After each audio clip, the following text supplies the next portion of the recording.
Hello friends, welcome back. আবার ফিরে আসলাম নতুন এক ভিডিও নিয়ে। আজ কথা বলো সুপারস্টার শাকিব খানের তুফান মুভির তুমি কোন শহরের মাইয়া গো লাগে উড়া দুরা, এই গানটা নিয়ে। এই গানটা আমার কাছে কেমন লাগলো তাই আজকে শেয়ার করবো। তা জানতে হলে ভিডিও শেষ পর্যন্ত থাকতে হবে। তো চলুন ভিডিওটি শুরু করা যাক। রাহান রাফি তুফান মুভির একের পর এক যে কন্টেন্ট গুলো দিতেছে, প্রত্যেকটা কন্টেন্ট কিন্তু দর্শকের মনে জায়গা করে নিতেছে। যেমন প্রথম টিজার ছিল, টিজার দর্শকের মনে ভালো একটা জায়গা করে নিয়েছে। সেটা শুধু বাংলাদেশ না, ইন্ডিয়া, বাংলাদেশ, পাকিস্তান সব দেশের দর্শকের মনে ভালো একটা জায়গা করে নিয়েছিল। এখন এসেছে তুফান মুভির আইটেম সং এর একটা টিজার, সেটাও কিন্তু দর্শকের মনে ভালো একটা জায়গা করে নিবে, সেটা এখনই বোঝা যাচ্ছে। কারণ গানটার যেভাবে মেকিং করা হয়েছে, মিউজিক টিউজিক তা দেখার সাথে সাথে দর্শকদের গানের সাথে সাথে নাচতে ইচ্ছা করবে, সেটা কিন্তু বোঝাই যাচ্ছে। এই 20 সেকেন্ডের টিজার ভিতরে আমরা শাকিব খানের মিমি চক্রবর্তীর অল্প একটু স্টেপই দেখতে পেয়েছি। তাদের সেই অল্প একটু স্টেপই কিন্তু দর্শকের মনে জায়গা করে নেবে কিছুদিন পর, সেটা কিন্তু বোঝা যাচ্ছে। অলরেডি তা নিয়ে রিলস তৈরি হচ্ছে, ফেসবুকে ঢুকলে দেখা যাচ্ছে যে সেই অল্প একটু চিত্রই রিলস তৈরি হয়ে যাচ্ছে, এবং বাকিটি কিন্তু তাদের স্টিল চিত্রের মাধ্যমে কমপ্লিট করে দেওয়া হয়েছে 20 সেকেন্ড। এখন আশা করা যায় এই মুভির গানটা 28 তারিখের ভিতরে চলে আসবে, কারণ তারা যে টিজার লঞ্চ করেছে সেটা ঠিক আছে, কিন্তু টিজারে কেন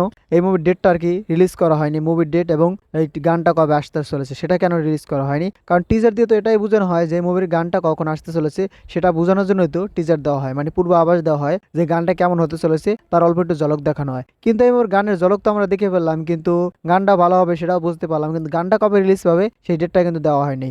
আশা করা যাচ্ছে তুফানের আইটেম গানটি তুমি কোন শহরের মাইয়া গো লাগে উড়া দুরা, এই গানটা 28 তারিখে রিলিজ পাবে। তার কারণ 28 তারিখে সুপারস্টার শাকিব খানের 25 বছর পূর্তি হবে চলচ্চিত্র ইন্ডাস্ট্রিতে। তার 25 বছর পূর্তি উপলক্ষে হয়তো এই গানটি রিলিজ দেওয়া হতে পারে। আর এই 28 তারিখ থেকে তুফানের প্রমোশন শুরু হয়ে যাবে, মানে তুফানের প্রমোশন তো অলরেডি শুরু হয়ে গেছে, কিন্তু জোরদার প্রমোশন শুরু হবে 28 তারিখ থেকে। আর এই গানে শাকিব খানকে দেখে মনে হচ্ছে তার বয়স দিন দিন কমতেছে, বাড়তেছে না। কারণ তাকে দেখে এখন মনে হচ্ছে 24 বছরের নিচের পোলাপাইনের মতো তাকে দেখা যাচ্ছে, আমাদের মতো বয়সী আর কি তাকে দেখা যাচ্ছে, তাকে ইয়াং ইয়াং লাগতেছে। অনেকে বলতেছে কারণ শাকিব খানের ডাবল রোল হতে চলেছে, মানে শাকিব খানের বাবাই শাকিব খান। তাহলে শাকিব খানের বাবা যদি শাকিব খান হয়, তাহলে মিমি চক্রবর্তীর সাথে শাকিব খান কি করে? কারণ আমরা ওই যে বড় বড় চুলওয়ালা শাকিব খানের সাথে কিন্তু আমরা মিমি চক্রবর্তীর একটা পোস্টার দেখতে পেয়েছি। তাহলে সেখানে শাকিব খানের সাথে মিমি চক্রবর্তী কি করে, আর এখানে ইয়াং শাকিব খানের সাথে মিমি চক্রবর্তী কি করে? তার মানে শাকিব খানের একটা ভার্সনই এখানে দেখানো হবে, হয়তো ইয়াং, তারপর হয়তো ওই যে গ্যাংস্টার টাইপের দেখানো হবে, মানে গ্যাংস্টার হওয়ার আগের সিন থাকবে এবং গ্যাংস্টার হওয়ার পরের সিন থাকবে। কিন্তু রাহা রাফি তো বলেছিল এখানে 90-এর দশকের কাহিনী দেখানো হবে, তাই 90-এর দশকে তো এইসব ড্রেস সেন্স ছিল না, তাহলে এইসব ড্রেস সেন্স তো মডার্ন যুগের, তাহলে সেটা কিভাবে 90-এর দশকে চলে গেল